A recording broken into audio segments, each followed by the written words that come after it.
ఒకవైపు వైసీపీ వాళ్ళు అలాంటి వాళ్ళు ఇలాంటి వాళ్ళు అంటూ రోజు వ్యక్తిత్వ హననాన్ని చేసేలాగా ప్రచారం చేస్తుంటారు తెలుగుదేశం పార్టీ వాళ్ళు. కానీ అసెంబ్లీ వేదికగా Balakrishna, Telugu Desam party MLA senior నటుడు బాలకృష్ణ అత్యంత అనుచితమైన పదాలు వాడారు జగన్మోహన్ రెడ్డి గురించి. సైకో గాడు అంటూ మాట్లాడారు అసెంబ్లీలో. కానీ డిప్యూటీ స్పీకర్ కానీ అక్కడ ఉన్న సభ్యులు కానీ ఎవరు వాదించే ప్రయత్నం చేయకుండా మౌనంగా ఉంటున్నారు. సైకో గాడు జగన్ అంటూ మాట్లాడారు. సందర్భం ఏంటంటే జగన్మోహన్ రెడ్డి అసెంబ్లీకి రాకపోయినప్పటికీ అసెంబ్లీలో జగన్మోహన్ రెడ్డి భజన కొనసాగుతారు. బీజేపీ ఎమ్మెల్యే కామినేని శ్రీనివాస్ జగన్మోహన్ రెడ్డి మీదే చర్చ పెట్టారు గత ప్రభుత్వం మీద అంటూ. కామినేని శ్రీనివాస్ జగన్మోహన్ రెడ్డి వ్యక్తిత్వాన్ని మీకు వివరిస్తాను అంటూ ఒక అవాస్తవాన్ని సభ ముందు ఇచ్చారు. దాన్ని బాలకృష్ణ కూడా ఖండించడం ఇక్కడ గమనించదగ్గ అంశం. అదేంటంటే సినిమా వాళ్ళు అంతకుముందు చిరంజీవి ఆయన సతీమణి సురేఖ వెళ్ళినప్పుడు జగన్మోహన్ రెడ్డి ఇంటికి కారు దగ్గర వరకు వచ్చి తీసుకెళ్లారు. ఆ తర్వాత సినిమా వాళ్ళతో కలిసి చిరంజీవి అందరూ కలిసి వెళ్ళినప్పుడు అక్కడ మాత్రం అవమానించారు. తొలుత గేట్ దగ్గరే ఆపేశారు కార్లని. లోపలికి వెళ్ళిన తర్వాత తొలుత పోసానితో భేటీ అయ్యారు. ఆ తర్వాత వచ్చి ముఖ్యమంత్రి మిమ్మల్ని కలవడం లేదు, మీరు వెళ్ళి సినిమాటోగ్రఫీ మంత్రిని కలవండి అని చెప్పారు. ఆ సమయంలో చిరంజీవి చాలా గట్టిగా నిలదీశారు. మీరే పిలిచి ఇలా అవమానిస్తారా అని చిరంజీవి గట్టిగా నిలదీసేసరికి అప్పుడు జగన్మోహన్ రెడ్డి వచ్చి వీళ్ళతో సమావేశం అయ్యారు అంటూ కామినేని శ్రీనివాస్ చెప్పారు. దీన్ని బట్టి జగన్మోహన్ రెడ్డి ఎంత అహంకారో అర్థం చేసుకోండి అంటూ చెప్పారు. ఇప్పటి వరకు ఎవరూ చెప్పలేదు, ఏ నటుడు చెప్పలేదు, ఏ హీరో చెప్పలేదు, చిరంజీవి కూడా చెప్పలేదు. అంటే మరో అంశాన్ని సృష్టించి ప్రచారం చేసే ప్రయత్నం చేశారు. అయితే ఇక్కడ బాలకృష్ణ కోపం వచ్చేసింది. ఇండైరెక్ట్ గా చిరంజీవికి కామినేని శ్రీనివాస్ ఎలివేషన్ ఇచ్చేసరికి బాలకృష్ణ కోపం వచ్చింది.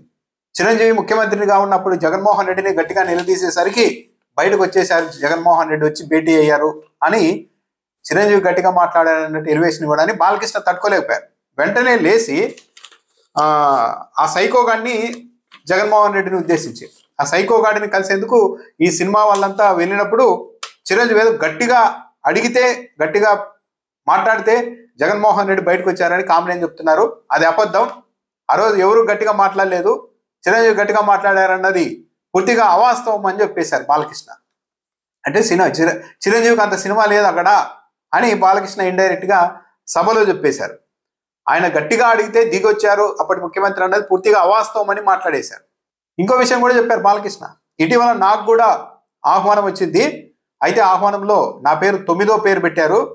నేను మంత్రి దుర్గేష్ను అడిగాను ఎవడా లిస్టు తయారు చేసిందని అని మాట్లాడారు. మరి ఈ ప్రభుత్వంలో ఏమన్నా అందుకు సంబంధించి ఏమన్నా లిస్ట్ వచ్చిందేమో కానీ, ఎందుకంటే మంత్రి దుర్గేష్ను అడిగాను అంటే ఇప్పుడు సినిమాటోగ్రఫీ మంత్రిగా దుర్గేష్ ఉన్నారు, వైసీపీ హయాంలో కాదు.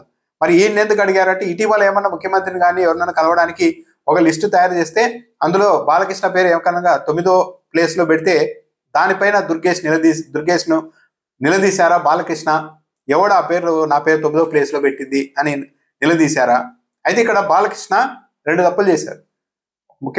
మాజీ ముఖ్యమంత్రిని పట్టుకొని సైకో గాడు అని డైరెక్ట్ మాట్లాడేశారు అసెంబ్లీలో. అది కూడా చాలా పవిత్రమైన దేవాలయం అని చెప్తూ ఉంటారు కదా, అక్కడ సీనియర్ ఎమ్మెల్యేగా ఉన్న బాలకృష్ణ సైకో గాడు జగన్ అంటూ మాట్లాడారు. చిరంజీవికి ఎలివేషన్ ఇవ్వడానికి కూడా ఆయన ఖండించేశారు. అందరూ ఇండస్ట్రీ కలవడానికి వెళ్ళినప్పుడు సైకో గాడిని చిరంజీవి గారు గట్టిగా అడిగితే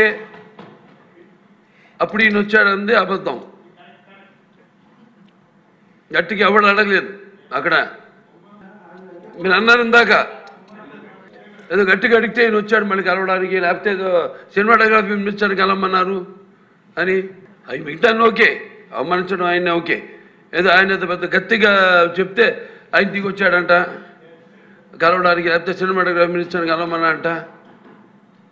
మనకు కూడా నాకు ఇన్విటేషన్ వచ్చింది ఇక్కడ ఫిల్మ్ డెవలప్మెంట్ ఒక లిస్ట్ తయారు చేయమని. నాది 9వ పేరు వేశారు.